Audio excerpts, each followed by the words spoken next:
আসসালামু আলাইকুম মাননীয় প্রধানমন্ত্রী। আই বিলিভ আপনি ভালো নাই, ঠিক যেমন ভালো নাই আমি এবং আমরা।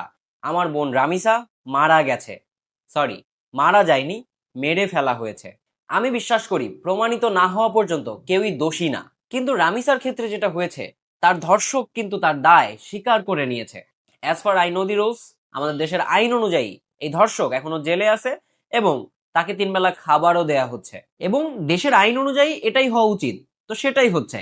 এখন আমার কথা হচ্ছে, এই ধর্ষক তো নিজের দায় স্বীকার করে নিয়েছে, আমার বোন রামিসা কবরে চলে গেছে, তাহলে তার কি বেঁচে থাকার অধিকার আছে? একজন ধর্ষক বা অপরাধী বা দোষী, আপনি তাকে যে নামেই ডাকেন না কেন, সে তার দায় স্বীকার করে নিয়েছে। তার দায় অনুযায়ী তার ফাঁসি হোক কিংবা যে কোনো ধরনের বিচার যা এই আইন অনুযায়ী করা সম্ভব, সেটা জনসম্মুখে করা হোক। আমরা আসলে টায়ার্ড সেই দেখতে দেখতে যে এখানে ওই শিশু নির্যাতনের শিকার, ওখানে ওই শিশুকে নির্যাতন করা হয়েছে।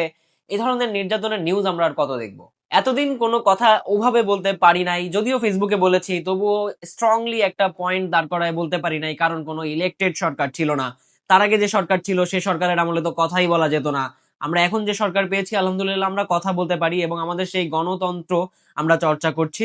তাই আমরা হার্ডলি একটা পয়েন্ট হয়ে কাজ করতে চাচ্ছি, সেটা হচ্ছে যে এই ধরনের মানুষ যারা নির্যাতনের সাথে সম্পৃক্ত, নারী নির্যাতনের সাথে সম্পৃক্ত এবং ধর্ষণ যারা করতেছে, বেসিক্যালি ধর্ষক যারা, তাদেরকে যেন জনসম্মুখে, যেভাবে কোরআনে আইন আছে যে গলা পর্যন্ত তাকে মাটিতে গেড়ে তার উপরে পাথর নিক্ষেপ করে তাকে মেরে ফেলা, ওই আইনটাকে আমরা চাই।